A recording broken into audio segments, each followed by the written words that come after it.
What if somebody actually made a small family camper, but it wasn't built basic, it wasn't built simple, and it wasn't outfitted in a cheap fashion?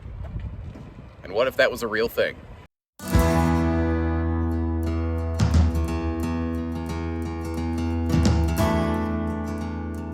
Hey everybody, Josh the RV Nerd here at Bish's RV in Coldwater, Michigan at my hometown store, hanging out at the Winnebago 1700BH. As the model number implies, this is a small bunkhouse, and you've seen this floor plan 100,000 million billion 70 trillion times before. So why this one? And the answer really is, like I said, what if what you're looking for, like you're looking for a small camper, either for bunks for sleeping or for like cargo space, because this has that folding cargo bunk, but you don't want entry level. You don't want simple, basic, or cheap. This is not the lightest weight nor least expensive version of this floor plan. It's also not the heaviest or most expensive. So what are you getting here? You are getting just supreme fit and finish. This is what I'm going to call like an upper middle class kind of camper right here. We've got double Azdel walls. It still has a plywood floor, heavy use of aluminum structure through the RV, walkable roof with a ladder, which single axle campers very, very rarely have that. Even has a enclosed belly and tank heaters, which again, you rarely find in this class. Until you start getting that premium kind of J-Feather Micro, Geo Pro, Ember kind of stuff right here. You know, we're in that upper echelon in category. Factory standard 190 watt solar is also another really nice find on this. But also some things like they did their kitchen a little bit differently, and they put a really good amount of storage in this thing. It does have one of the under the kitchen counter smaller fridges. It doesn't have one of the big giant 12-volt fridges like a lot of the bigger bagos. And if you like that kind of fair, good and bad info as we go, make sure you hit that subscribe button and let's get started. So in the case of a floor plan like this, where every builder and their brother and the clone of their brother builds it, what I'm not going to talk about here is, I mean, you can see how it's laid out for yourself. I want to talk about how Winnebago executed it. Some ways, I think they did it better. In some ways, I don't know that they did. And I want to share that information so before you go cutting a check for your hard-earned money, you understand what you're getting here. So I'm basically sitting in the headboard area of the bed right now with my feet dangling off the bed because I got my dirty shoes on. And this is one of the things I think Winnebago did fantastically. Big door side window coverage, opens for airflow, kitchen window opens for airflow, full shade in the full viewing window in the entry door. So, you know, even if all the windows are shut and you've got that air conditioner roaring up there like Katy Perry, you can still check out what's going on in your campsite, kind of keep an eye on the kids. They've added a little extra lighting in certain areas as compared to a few other brands. The stovetop over there doesn't have its own dedicated exhaust vent hood. We're going to take a little bit better look at that vent up there. And we're going to see all the kitchen and everything in a little more detail as we go. All sealed edge pressed membrane countertops, which has become far more common, but it's still not across the board. And I'm going to give them some credit here. They have done a good job giving us more outlets where they could, you know. Now, this is an 1.5 inch laminated sidewall, so the walls aren't thick enough to install an outlet in the sidewall, which I really would prefer. I do like the touch here, though, and it really helps take some pressure off those USB plugs of having just a built-in wireless charge pad over here. Now, that actually can operate just off battery power like it's doing right now, so if you are off-grid, it gives you a very low-power way to keep your battery kind of, you know, powered up and topped off here. Again, we're going to get a good look at all of this, but as long as I'm panning around, something they did different. To me, this is a push-pull feature, and I would like to hear from you which way is better. This, let me back up. Sorry, I want to move slow so I don't make you motion sick. Instead of a giant 12-volt compressor fridge, they have maintained the traditional under the kitchen countertop gas electric two-way fridge. And I'm going to open that up and show you that open in a second. So that's gas and electric two-way. But by not going with a taller vertical fridge, they have allowed themselves to maintain a big pantry over there, which the big fridge-having brands do not have.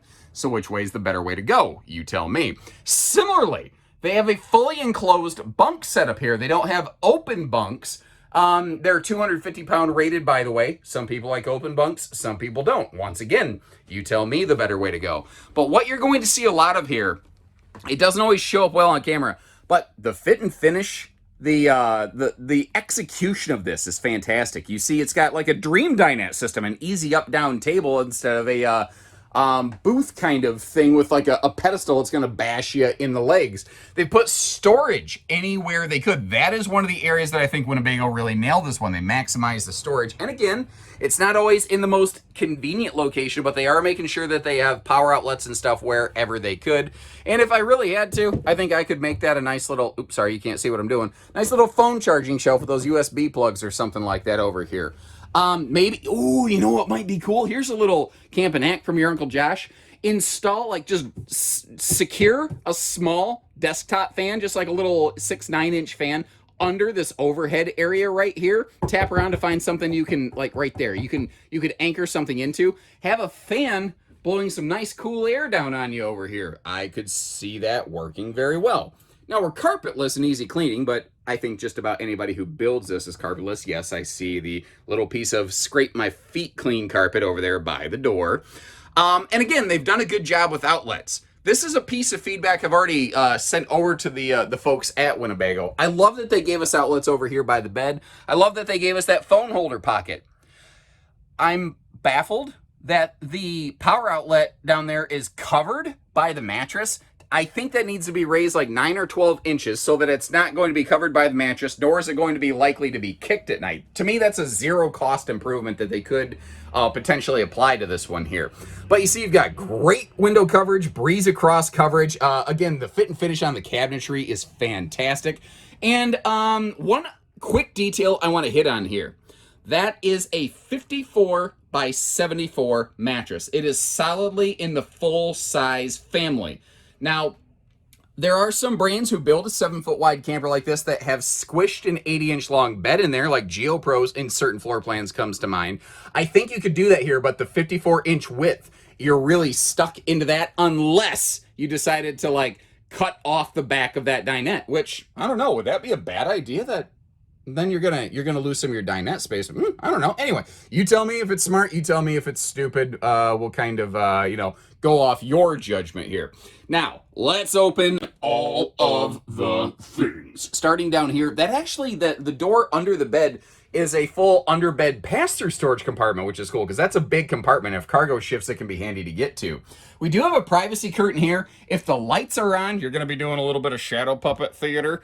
So if you're folding laundry aggressively, make sure you have the lights off. And here's a little camping hack for my friend Mr. Joshua Sheehan. Has his own YouTube channel called Ganderflight.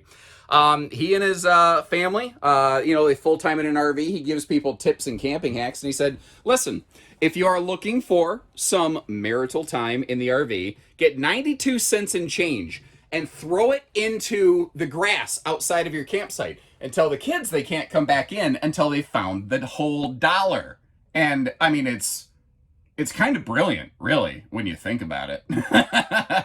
But Joshua has a channel where he comes up with a bunch of his own things. And he's not like a Bish's RV sponsored influencer or anything. I'm just giving some credit to someone who's put some good information into our camping community, because I think that it's like a rowboat. When we row together, we all go a little bit further.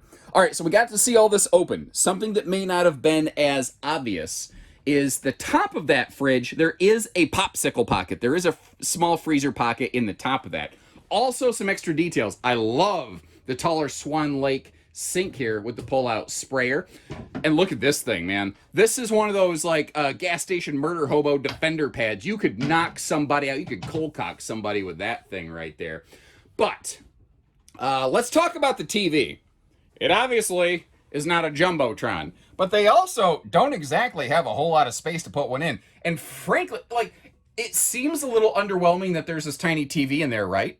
It feels maybe that way to me. But realize that almost nobody actually includes a television for you in this kind of floor plan in a lot of these small RVs. So they're still doing more than what most people do. Now, you may have seen that TV can pivot around. Take a look at this. If you are sitting on the toilet and you boot kick that sucker open because you heard the Browns are going to the Super Bowl, you can keep an eye on things. That is Toilet TV Certified. Nerdism number 37, ladies and gentlemen. You may also notice no traditional gas oven in this little guy over here. Instead, what they have is a factory standard convection microwave up here. That's just the way they build these. They don't have any other kind of appliance swaptions, by the way. Is that a good or bad idea? You tell me. Now, If you are stuck inside on a rainy day and the only thing to keep you entertained is PBS Kids, what can you do when you have just a dinette over here? Well, first of all, that is one of those easy up-down dream dinette systems, so folding it down is simple. But this RV doesn't have a sofa, nor does it have an option for one. So if you're going to be stuck inside and lounging for a while, a lot of viewers have submitted this idea to me. This is the first time I've ever showcased it on camera. What a lot of them will do is just take the pillows that they use to sleep at night and line the back of the dinette with it so that you create yourself like a little couch. Now, just to kind of connect the dots, I actually stole that mattress from over there, and I realized it is the perfect size to fit across this dinette. I don't think they did that on purpose, but it works fantastically.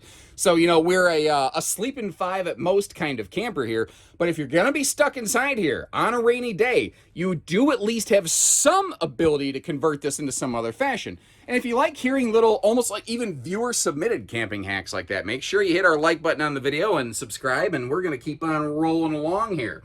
Now, that is a deadbolting cargo door, so you don't got to worry about somebody, like, running off with your kids. And I'm not saying that's, like, that spooks some people. I want to make sure you know that they are safe and secure here. And when I pulled that mattress out of the way, I realized even where you're not looking, they're using nicer materials in here, which I think is very reassuring. Now, up here in both bunks, they each have their own light. And by the way, every light in this RV can be clicked on and clicked off individually and easily. Now, that reminds me of my Uncle Gary, who can get ticked off very easily, but not exactly the same. The bottom bunk, they're in a slightly different location, though, but I don't know, they seem equally effective. Now, sliding our way back here. Oh, sorry. I realized I said we'd come back to something and I forgot to do it. This vent over here, since it doesn't have a stovetop exhaust hood, which to me is a -1 ding, they are putting a power vent fan up here, which is a +1. So to me, it's a wash, but not everybody likes that. What I like is that I have the ability to upgrade that to a bigger vent fan if I'm so inclined. You've got kind of the same thing going on in the bathroom back here, and I've got this light turned off, again, to demonstrate that all of them can turn off or on. Now, it's not a big camper. It's not a massive bathroom, but the booty space is not too bad. If you're tall like me, my legs fit fine. If you're wider than I am, I still think you're gonna fit fine. And they're using just an easy step-in shower, not a travel trailer tub right here. One of the things that might be a major point of consideration for some folks, though, is the headroom in the shower. So take a look at this. I stand in there, if my head's in the skylight, my hair was brushing the vent fan cover above me. Or the skylight on the inside, not the vent fan, but the skylight. But otherwise, I am straight head knocking this thing right here. That is because this doesn't have quite the same, I think this is a 6'4" interior height. I'm going to put my noggin on the line right here and see if I smack into the lowest thing in this RV are the knobs coming off the air conditioner. So I'm a little over 6 foot, depending on the shoes and stuff that I'm wearing. I'm probably about 6'2" today, to give you the point of reference. So I start walking under here, this is gonna be close. Yeah, okay. So my head can touch those knobs. The peach fuzz on top of my head is touching the AC unit. That being said, for general walking around, it's pretty fine, it's pretty comfortable. And as a taller person, I'm just sort of used to going like that. Now, I'm not going to tell you that I would enjoy doing that in the camper the whole time, but is that a deal breaker versus all the other things that this RV gives you, like the solar, the Azdel, the ride and handling, the convection microwave, all the other things that this one does? Is that like a all stop, you know, or is it outweighed by those other things? Could you deal with it? And there's not a yes or no answer to that. It's what is the yes or no answer for you?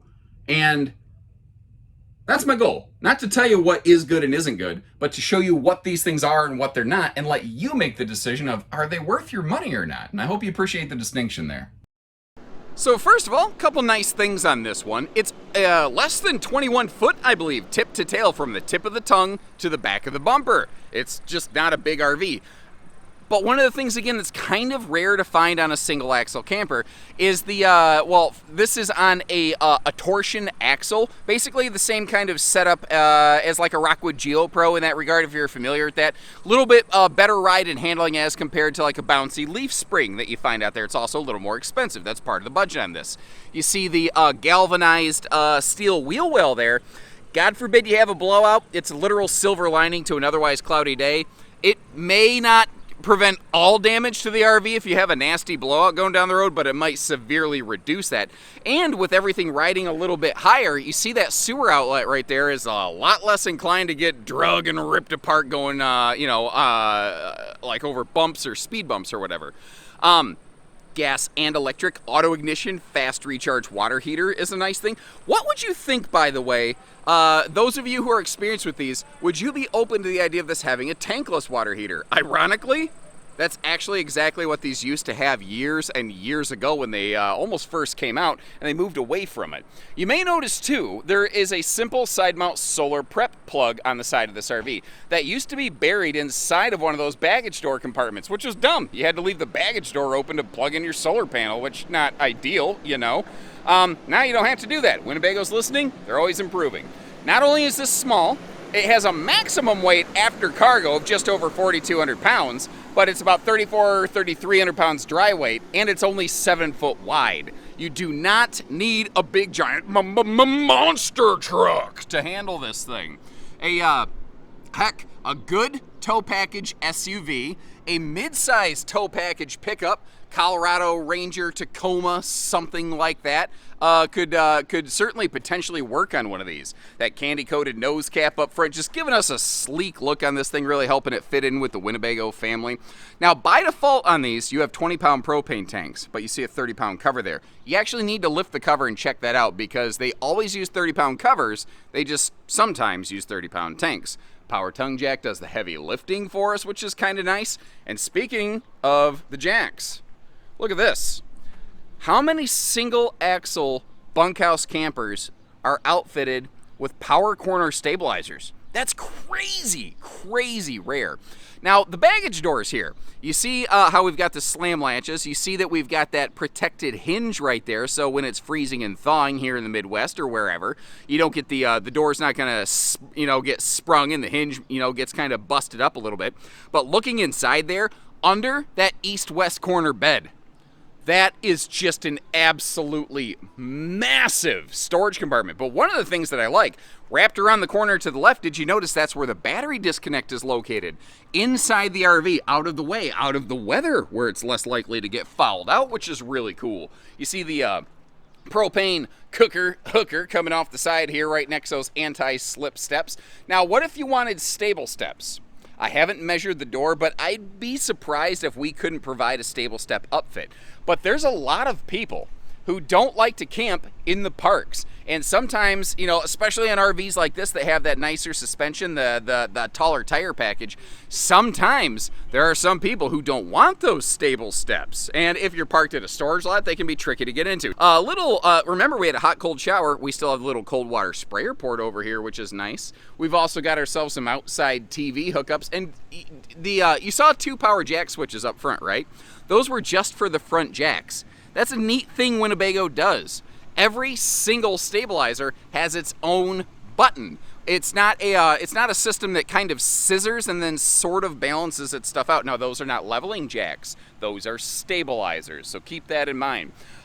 These have that handy reverse travel lighting. We're set up for a backup camera, although frankly you could throw one of those on just about any RV out there. But if you noticed, again, if you got those eagle eyes, below the full spare tire, you have yourself a bumper and a cargo receiver hitch, which I think is very cool. Now, the sticker on that says 150-pound capacity. I'm guessing they're probably underrating that for the benefit of the, corporate McStuffy pants lawyer types. But I wouldn't go exceeding anything they put on there. Maybe they did the testing. Maybe I'm stupid. I don't know. Anyway, I've mentioned a couple times, cargo bunkhouse. Well, if you take a look right over here, if you pop that door open, which does have a deadbolt, by the way, you see that has a nice, big, large, open cargo space in there. But if you looked right below that door, did you see where the gate valves, the poles, are located on this? So it's a single sewer outlet camper, but look at this. Our black and our grays, first of all, they're easy to reach. This is up high enough, we're not going to break it apart. But the valves themselves are inside of an enclosed and forced air heated belly, radiant barrier through the belly, up the nose, across the roof, and this does have holding tank heater pads. Now, Winnebago has not done hot, cold camp 0-degree testing, but given what they are doing here, I would actually be very surprised if they wouldn't pass. There are other brands who are doing the exact same things who are passing 0-degree testing.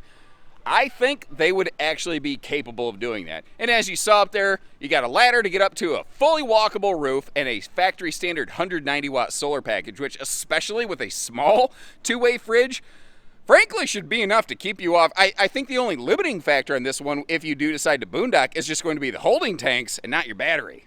So now I always ask you folks, what's your favorite thing about this one? What's the one thing you'd change given the opportunity? What kind of feedback can we give them so the Winnies can build a better Bago? I'll leave you a link in this one in the video description, or a link for this one in the video description to check for pricing and availability. We have this model available at more than one Bish's location. And remember, when you purchase from Bish's, every single store is a home if you need to stop in for service. And we also do things like every one of our owners, whether you buy a new or used RV, free lifetime winterizations as long as you own that RV. So there's more to working with Bish's than just buying a camper. Hope you appreciate the information. I'd love to hear from you. And until next time, take care, stay safe, have fun, and happy camping, everyone.